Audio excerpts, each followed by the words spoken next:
지난 금요일에 쌍방울 대북 송금 의혹 등으로 재판에 넘겨진 이화영 전 경기도 평화부지사에 대한 선고가 있었습니다.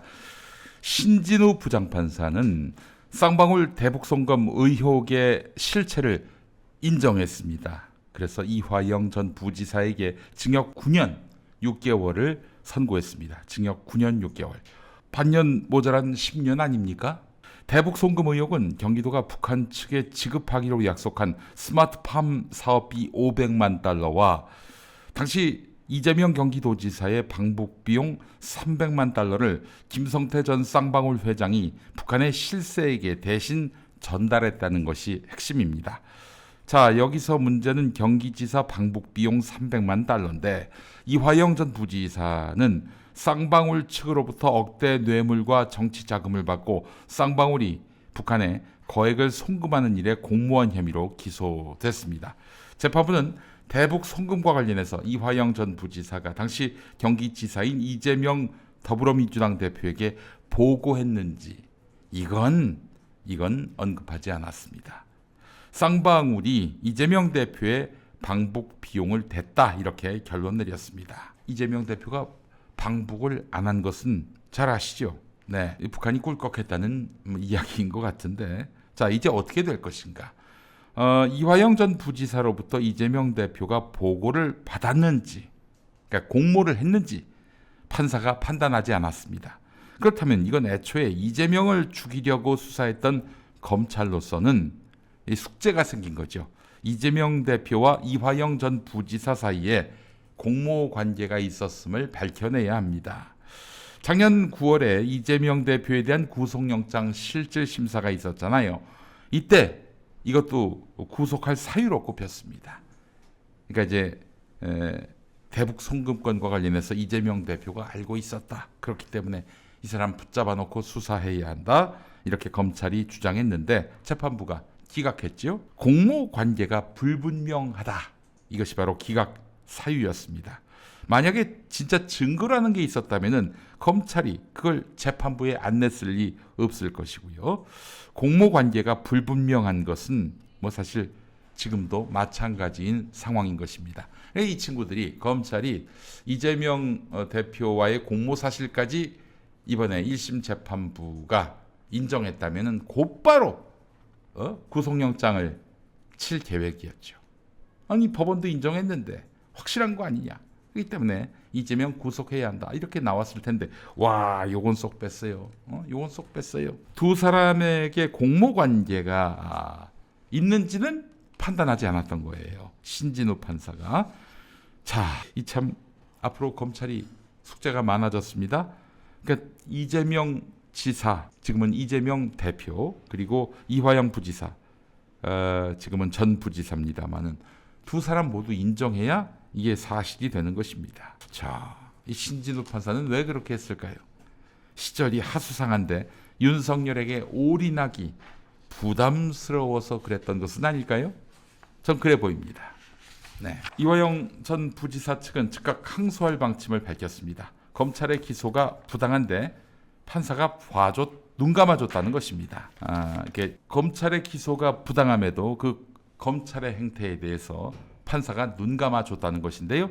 자, 일단 쌍방울의 대북 송금이 쌍방울이 주가를 띄우기 위한 북한 측과 사전에 모의한 주가 조작이었다. 이게 그 국가정보원 문건에 나와 있었습니다. 이걸 이제 변호인이 확보하고 재판부에 제출을 했어요. 재판부는 이것에 대해서 무시했다는 겁니다. 야, 대북 송금 그다 저기 이재명의 방북 비용 아니야? 이 재판부가 이렇게 판단을 했단 말이에요. 국가정보원 문건에 박힌 대로 쌍방울과 북한 사이의 주가 조작 모의 이거는 판단도 안 했어요. 국정원 문건은 무시하고 주가 조작이나 일삼는 범죄가 일상인 쌍방울 김성태 말은 들었고 이게 바로 이번 1심 재판부의 판단이었습니다. 자, 우리와 지난 금요일에 인터뷰했던 김광민 변호사가 재판 끝난 다음에 했던 발언 잠깐 들어보시겠습니다. 그런데 재판부는 그 정도 되는 규모의 기업에서 했다고 판단하기 어려운 행위다. 김성태는 정직하고 이화영은 거짓말쟁이다. 이걸 전제로 깔아놓고 재판을 했습니다. 판결된 상식적으로 생각해서 어떻게 국정원 문건이 거짓말이고 김성태가 진실이고 방영철이 진실이라고 판단할 수 있습니까? 이 판결은 전제 사실 자체가 잘못됐습니다. 김성태는 이미 이번 사건 이전에도 주가 조작 등등 사건으로 수사받고 처벌받은 사람입니다. 그런 사람을 가리켜서 건실한 중견기업의 CEO라서 그러지 않았을 거다. 이걸 전제로 깔아놓고 한 재판이 어떻게 정당하고 정의로운 재판이라고 할 수 있겠습니까? 이걸 전제로 이화영에게 10년 가까운 형을 선고했습니다. 도저히 받아들일 수 없고 인정할 수 없고. 네, 경향신문은 사설을 통해서 이화영 전 부지사의 항변은 충분히 이유가 있다라고 평가했습니다. 야, 세상에 이런 사설을 실은 신문이요 경향신문밖에 없어요. 경향신문이 유일하게 이화영 전 부지사의 항변은 충분히 이유가 있다라고 이야기했습니다. 애초 이번 사건이 윤석열 검찰이 야당 대표 이재명 대표를 상대로 벌인 무자비한 편파 수사에서 파생된 혐의인 것이 강하다 이렇게 말하면서 말입니다. 사실 그랬습니다. 북한을 상대로 수사가 불가능하기 때문에 물증이 없는 만큼 당사자 진술의 신빙성을 판단하는 것이 이 같은 재판의 핵심입니다. 자, 그런데 수사 재판 과정에서 관련자들의 진술이 수시로 바뀌었습니다. 피고인에 대한 회유, 협박, 심지어 술 파티, 증거 능력에 심대한 영향을 미칠 검찰의 회유 공작까지 포착됐습니다. 변호인이 이렇게 애써서 규명했는데 신진우 판사는 뭐라고 했습니까? 직권조사 안 했습니다. 항소해서 다투라고 했습니다. 황당합니다. 그래서 민주당은 이것에 대한 특검을 한다는 계획입니다. 여러분, 이게 이재명 대표의 전 측근인 이화영 전 부지사의 억울함을 풀기 위한 특검입니까? 아닙니다. 검찰의 회유 공작에 대해서 제대로 살펴보겠다는 거예요. 아직도 이 짓을 하고 있어요, 지금 검찰은. 아까도 5분 브리핑에서 들으셨지만은 이 사실은 이제 조사할 사람을 만약에 조사해야 하는데 청사로 부를 수 있잖아요. 그 감옥 밖에 있으면. 근데 감옥 안에 있단 말이에요. 그럼 어떻게 해야 합니까? 감옥으로 가서 조사하면 됩니다. 근데 경찰은 그렇게 하고 있는데 검찰은 말이죠. 출정하라고 합니다. 검찰청 나오라고 해요. 그래 놓고 이 사람들을 막 회유 협박하는 거죠. 한명숙 전 총리 사건 당시에 한 총리에게 뇌물을 줬다고 주장했다가 나중에 말을 바꾼 한만호 사장이 대표적인 사례 아니겠습니까? 변호인이 이렇게까지 규명했는데 판사는 항소에서 다투라고 하니. 아니, 그럴 것 같으면 본인은 판사로 왜 있었습니까? 본인 판결이 부정확할 수 있다. 불공정할 수 있다. 이걸 자인하는 거 아닙니까? 게다가 검찰이 1심이 나오기 전까지 피고인을 장장 1년 8개월 묶어뒀습니다. 구속시켰어요. 통상 구속기간은 최장 6개월입니다. 6개월이 지나면 풀어줘야 합니다. 그런데 풀어주지 않고 추가 기소 해가지고 1년 8개월을 묶어뒀습니다. 이렇게 되면은 내가 지금 구속 기한이 만료가 될 텐데 또 어떤 걸로 날 기소하겠지? 이렇게 사느니 차라리 검찰한테 협조하고 살아야겠다. 차라리 검찰한테 협조해야겠다. 이런 마음이 들겠습니까? 안 들겠습니까? 검찰에 협조하고 싶을 겁니다. 이러면 진술은 흔들리고 진실도 흔들리게 돼 있습니다. 검찰의 무리한 수사가 심해지면은 이걸 재판부가 막아줘야 합니다. 근데 방치했어요. 나중에는 검찰의 주장을 상당 부분 채택했습니다. 검찰이 이런 식으로 피고를 압박하고 있는데 이런 검찰이 옳다라고 손을 들어줬으니 이 재판부가 정상입니까? 처음부터 판사는 1년 8개월 긴 기간 동안에 피고인의 보석을 불허했고요.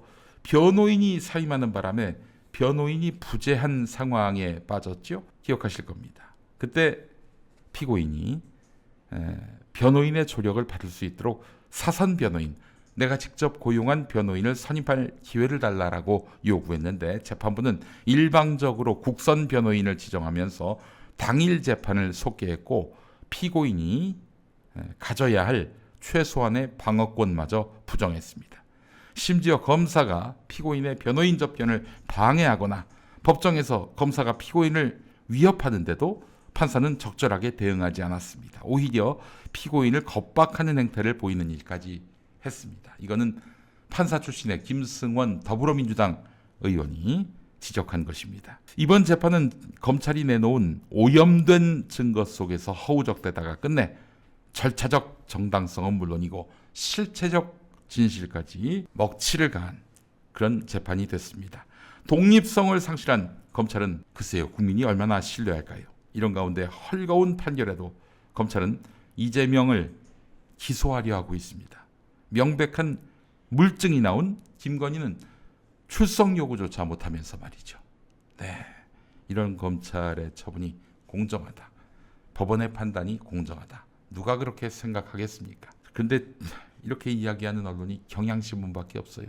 너무 슬프지 않습니까, 여러분? 조호균 뉴욕 변호사가 한 말이 있습니다. 이화영 부지사 판결 같은 이상한 판결이 나왔더라면 미국에서는 시민이 과반수 포함된 법관 징계위원회에서 판사한테 편견, 이거 영어로 바이어스라고 하죠. 편견, 불공정이 있었는지 여부를 조사해서 편견, 불공정이 있음이 밝혀지면 징계를 줄 수 있고, 두 번째, 뉴욕타임스, 월스트리트저널, CNN 등에서 판결문을 분석해서 비판을 합니다. 세 번째, 그 주 판사 같은 경우 이 판사를 다음번 판사 선거나 유임, 해임 선거에서 떨어지게 했을 것이고, 그 연방 판사라면은 해당 연방 판사는 FBI에 의한 지인 수백 명을 통한 평판 조사, 이른바 세평 조사, 과거 판결문 검토 등의 백그라운드 조사를 거친 다음 또 국회가 동의를 해줘야 대통령이 임명할 수 있기 때문에 이런 엉터리 판결이 나올 가능성 자체가 적다고 합니다. 수사도 당하고 평판 조사도 당하고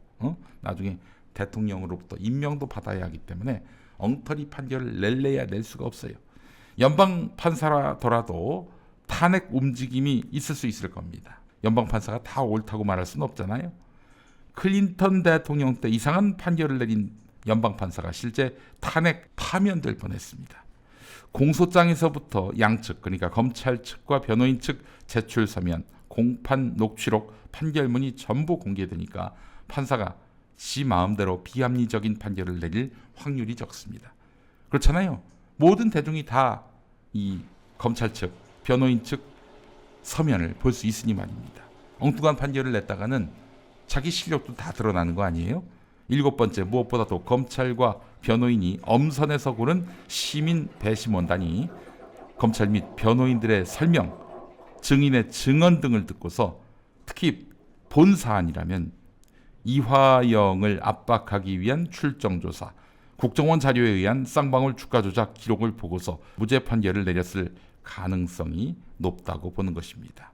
시민 배심원단에 의한 판결, 이때는 판사의 독단적인 혹은 자의적인 판결이 어렵다는 거예요. 그렇잖아요. 어떤 시민 배심원단일지 모르잖아요. 로스쿨, 비싼 등록금을 내야 하는 로스쿨 출신들이 이제 법관, 검사가 되면서 일배들이 많이 유입됐다는 법원 안팎의 우려가 있습니다. 일배들이 많아졌다는 거예요. 그러니까 판사가 단독으로 판단한단 말이에요. 판사의 정치적 성향, 이런 것들이 판결문에 그대로 묻어날 수 있다니까요. 이거 보니까 로스쿨 제도는 정말 위험하다라는 생각을 다시 한번 해보게 됩니다. 물론 이번에 판결한 신진우 판사가 일배라는 얘기는 아닙니다. 알 수는 없죠. 예, 제가 그렇게 얘기한 건 아닙니다.